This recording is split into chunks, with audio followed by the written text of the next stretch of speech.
eu acho que vivia num mundo tão assim fechado com a minha dor que às vezes eu não conseguia nem pensar assim, ah, mas aquela pessoa isso ou aquela pessoa aquilo. Eu só pensava assim, alguém tira isso daqui de dentro. Então, porque era uma coisa que foi criando raízes muito profundas, até que de chegar ao ponto assim, de eu não tinha muita noção do que acontecia externamente. Eu realmente não sabia, não me interessava o que estava acontecendo no mundo, nem com a vida das outras pessoas, porque eu não estava dando conta nem da minha. Né? Foi uma coisa muito, onde eu fiquei muito tempo reclusa mesmo. O que frases como depressão, falta de trabalho, depressão é coisa de quem não tem Deus, depressão é preguiça, o que frases como essas pode não só desconstruir, prejudicar um tratamento de uma pessoa, mas prejudicar a busca por mais informação sobre esse assunto, por entender melhor as pessoas, compreender melhor o universo do outro? Vamos pensar que essas perguntas colaboram, principalmente que a gente vive dentro da sociedade, que a gente tem um nível de cobrança que é cada vez mais alto. Cobrança com relação a tempo, com relação a rendimento, com relação a consumir, com relação a existir, eu sou existo, eu consumo. Então, esse ambiente que a gente tem hoje estruturado dentro dessa ética, eu me obrigo a estar sempre numa condição de bem-estar. Quase que é obrigação hoje a gente se pronunciar dentro de uma condição de bem-estar. Se eu não consigo estar nessa condição de bem-estar, é claro que o outro tem uma percepção equivocada com relação a essa possibilidade. Então, quando eu encontro frases prontas, muitas vezes até para poder estar, como a gente estava conversando, né?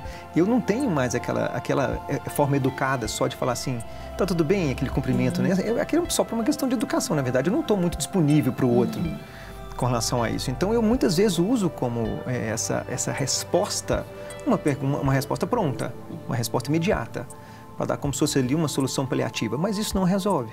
É claro que muitas vezes quem está passando pelo processo, essas perguntas todas já foram muitas vezes remoídas e repensadas em flashback.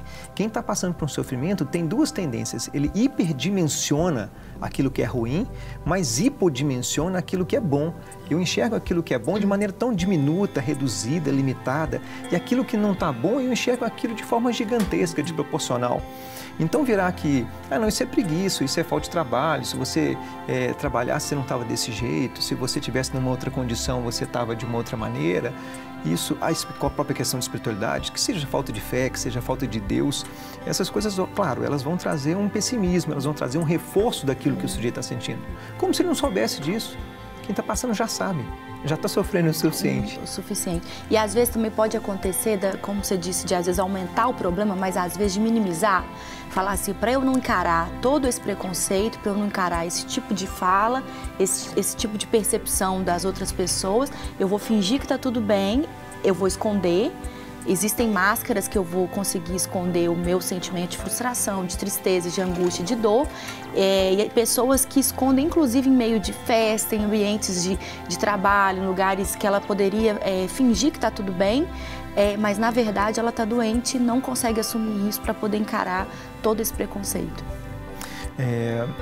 Todos nós aqui já passamos por uma situação de ter uma notícia de alguém que padeceu, né, de um sofrimento e precisou, às vezes, de uma internação ou até chegou até um ponto de cometer um suicídio e que, de repente, aquilo é uma surpresa para todo mundo. Gente, mas fulano, ninguém imaginava, ninguém pensava sobre isso. Então, todos nós temos histórias de conviver com pessoas, às vezes não tão graves, mas pessoas que, de repente, você tem notícia que teve um afastamento do trabalho, ou que precisou passar por processo de internação e você, gente, eu nem sabia o que estava acontecendo.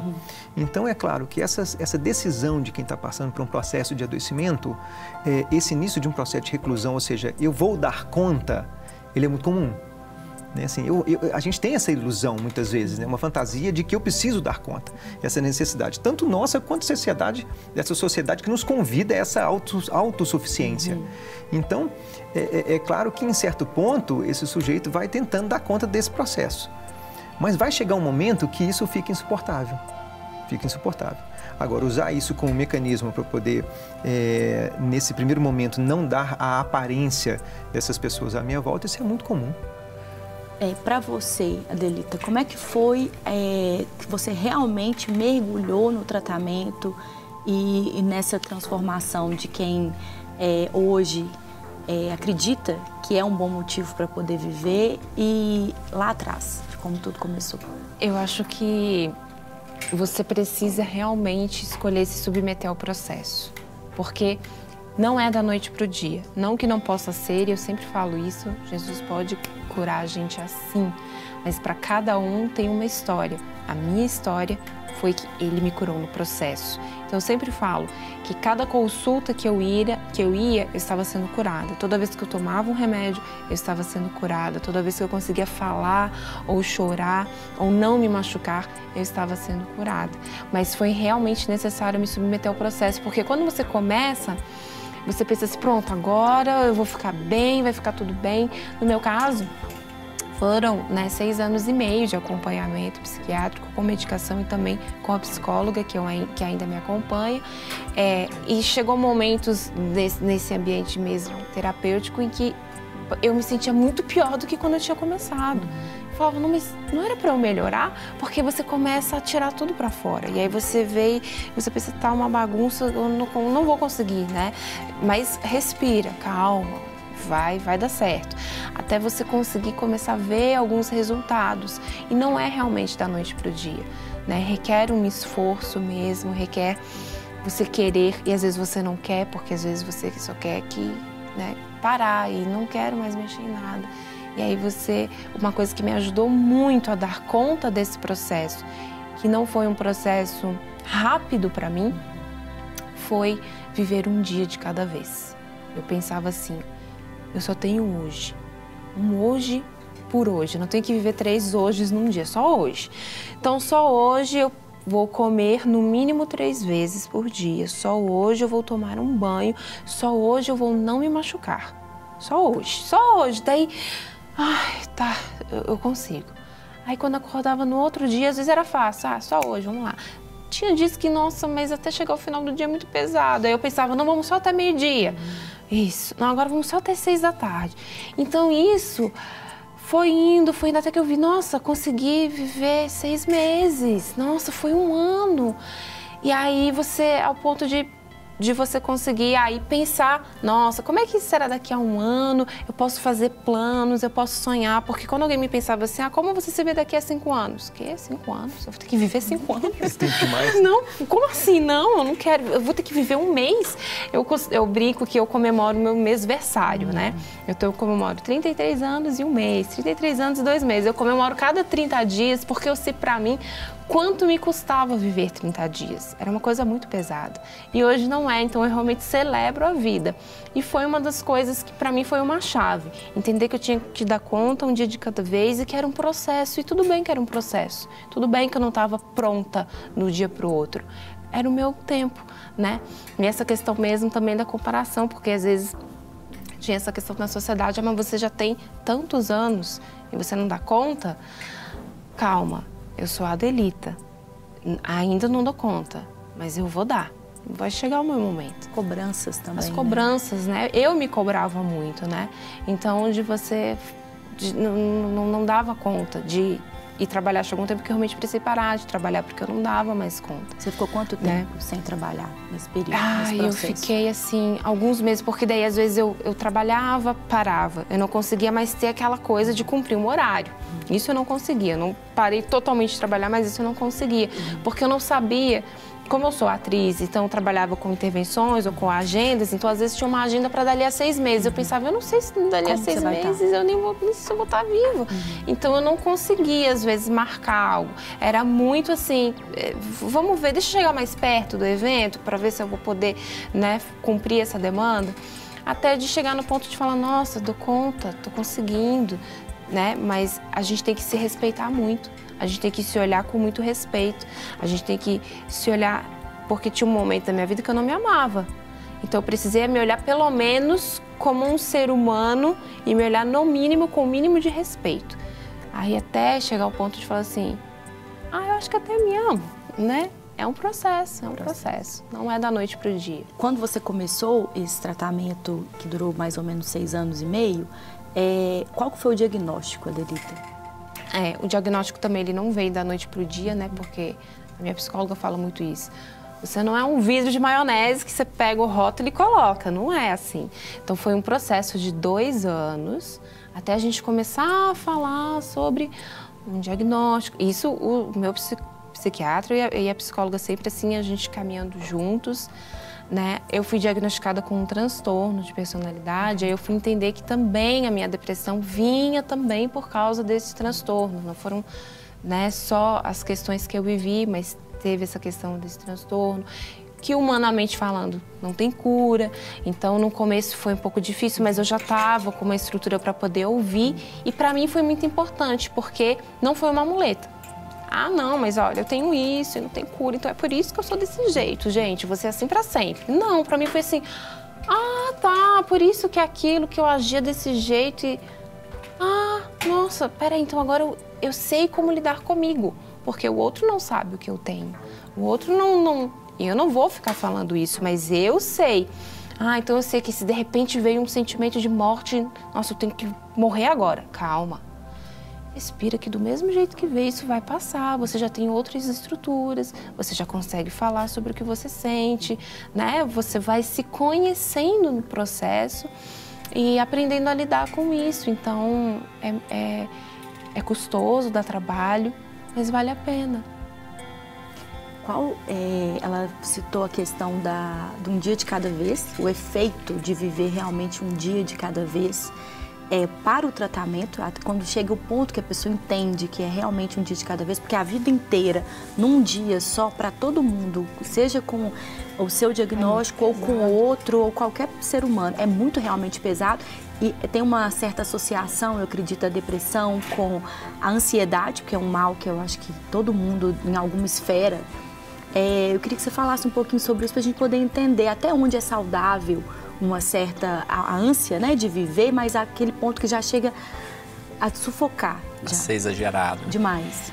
Hoje a gente tem muito culto à produtividade, né, ao dormir pouco, ao trabalhar muito, né, ao ser feliz. Né? Eu falo ao propósito também, né? Todo mundo procurando incansavelmente. Às vezes a pessoa já achou o propósito, mas o propósito é tão simples que ela fala assim, não pode ser isso o meu propósito. É algo muito simples. Eu acho que eu não vim na Terra para poder fazer algo tão simples que qualquer pessoa poderia fazer. Aí ela continua naquela angústia, né? De procurar algo que ela já encontrou, ou seja, se ela já encontrou, ela não vai encontrar de novo.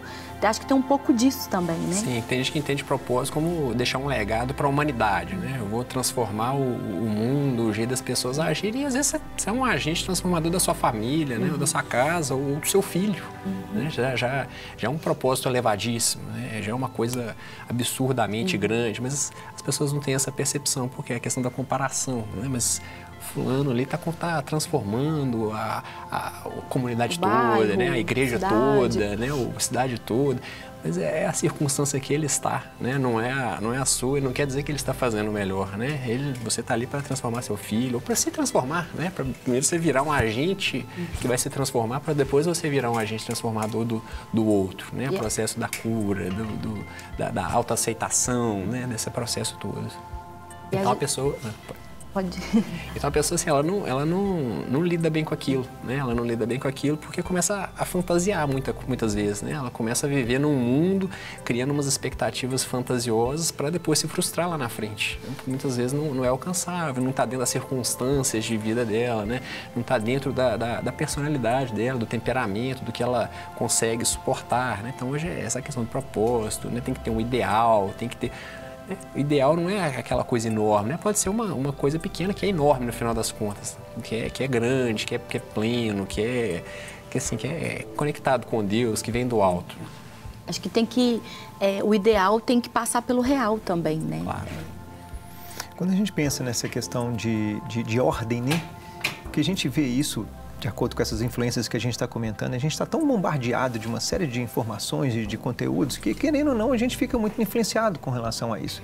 E a gente então cria muitas vezes, né, uma fantasia ou uma ilusão romântica e que ela tem que ser desconstruída de algum momento, de alguma maneira. A gente tem que caminhar para poder ir fazendo esses encontros para dimensionar isso e ter alegria nessa simplicidade. Alegria, de novo, e entender que às vezes é simples mesmo. E que aquilo não é que isso seja insuficiente, que não seja importante, é importantíssimo, é absolutamente suficiente, é absolutamente necessário, só não tem muitas vezes aquela dimensão de um apelo estético, que as pessoas estão ali muitas vezes só para poder ganhar mais likes ou mais curtidas. E aí a gente tem que fazer um trabalho que demora, né? Não é um trabalho lento, não é um trabalho rápido, é um trabalho que demora muito tempo. Até a gente criar mesmo uma consciência disso. Né? O que você está falando é tão importante nessa questão de um dia depois do outro, de ganhar isso a cada momento e de ir acumulando isso ao longo do tempo. Não se transforma isso, não se muda pensamento da noite para o dia. Não se muda uma forma de eu pensar da noite para o dia. O processo da cura. O passo dado, um de cada vez. A atenção ao suporte que vai nos levar para frente. Respeitar o tempo das esperas necessárias. Veja no próximo episódio da série Você é um Bom Motivo para Viver.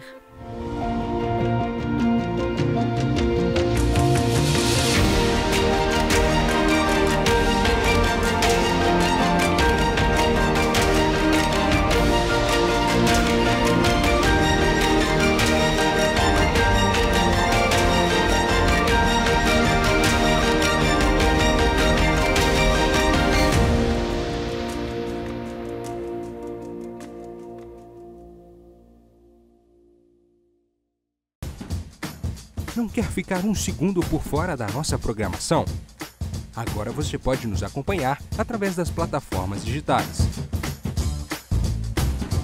Não perca tempo. Acesse, curta e siga-nos. Fique por dentro de tudo que acontece por aqui. Rede Super, inspirando você.